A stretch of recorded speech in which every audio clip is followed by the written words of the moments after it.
So let's talk about our pals for a minute. You know, the ones that really make us happy after a hard day's work or beekeeping. Yeah. You know. Oh, he's gonna run away now? Are you gonna run away?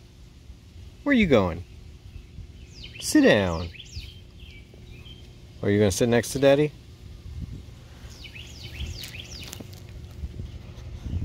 Okay. Well, when you got your pals in the yard, and when I mean the yard, I mean the apiary where you got your bees at, because your bees are your pals too. And there he goes. Watch this. Just watch him back there. Anyway, when you got your pals in the apiary, they're gonna get stung at some point. They love eating bees or smelling the bees, or they step on a bee. Rascal has a tendency to step on bees. Don't you, boy? Don't you? Anyway, so when he steps on the bees, let's see if... will you shake? Will you shake? You don't like my gloves. Shake? Anyway, he'll get the bees in between his paws, and then that's when he gets stung, because the pressure of the paws on the bee makes the bee feel like it's in mortal danger, which it kind of is, and then it's gonna sting him. Well, he gets kind of crazy. I'm able to, if we can get somebody to hold Rascal down for a second, I can get the stinger out, and then he just runs around kind of whimpering for a little bit, and then he's fine. He doesn't get a whole lot of swelling. However, some dogs do, and you should take him to the vet, just because it's not... Switch it. Well, what I was going to say is take him to the vet, because it's not like your car when you're at quarter of a tank of gas and you're like, I know my vehicle. Or like the empty light comes on and you're like, I know how far I can go. This is a life or death sort of situation. So if he starts swelling up real bad, we'll take him to the vet. We'll make sure that he gets what he needs from them. They're real nice around here.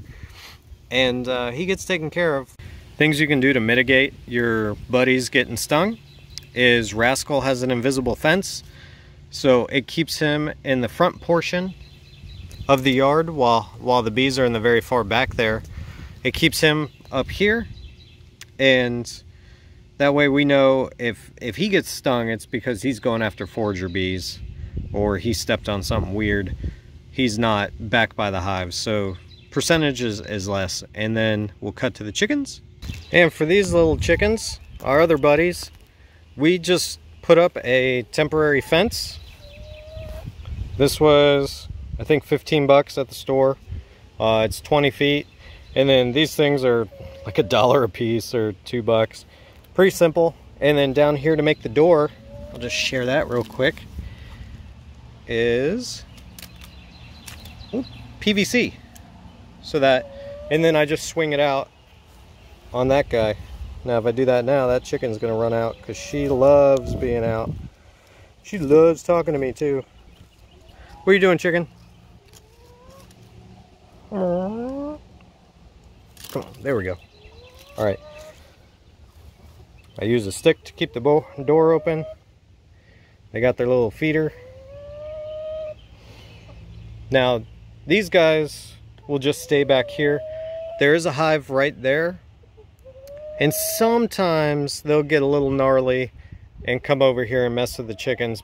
But because the chickens have feathers, let me see. Oh, yes. I should have just gone for it when she does that like football stance. Anyway, because of the feathers, the bees don't really get down in there too well. What they're going to go after is the face. And I never even see them go after the feet, to be honest. I just see them going after the face. So you just got to take a look and make sure their faces are okay, that there's no swelling over their eyes, and that, you know, they're still walking around like normal. Rascal doesn't really get stung on the face too often. He kind of knows. He does this thing where if he sees the bees, he'll start shaking his head a bunch. Not like, oh, look at that. Not like that. but he gets excited. He has a neurological thing going on where he gets real excited when he sees animals flying, if it's bees or birds. And he backs up, but he also shakes his head. So that kind of gives us a clue that a bee's kind of buzzing in front of him, going back and forth. And then he will leave the area. He doesn't stay very long if something's doing that. He doesn't get interested in trying to smell it or eat it. When he was young, he did try and eat a bee. I don't know if something bad happened or not. I was right there. I didn't see anything happen, but he just, from that point forth, he doesn't try and eat bees. He will try and eat flies all day. But, yep. In any case, our bees here in North Carolina, we don't have Africanized bees, so you're not going to get a whole swarm of bees going after Rascal or the chickens. You will see more like 1, maybe 2, and then it might even chase them around the yard, but you don't have 50, 60 coming at him, so he's not in risk of dying from that. He may die from anaphylactic shock, but he's not going to die from a bee attack. Anyway, if you guys live in the South where you have Africanized bees, it's serious business. I would keep your animals kind of away from the bees. I like having my chickens peck around the hive and eat all the little larvae that come out that are pests. But if you don't have the opportunity to do that, don't do it. Hey Rascal, you want to come say bye? Come here. Get up. Come here. He's the boss. Now, if he asks me to get up, I come to him. Let me see. Come here. Come here. Come right here. Get up. Come here. There we go. Come say goodbye. Say bye. Ooh, hive tool close to his face. Alright. He doesn't like the camera. He never has. Every time we try and take really cute pictures of him doing cute stuff, he just doesn't do it. Aww.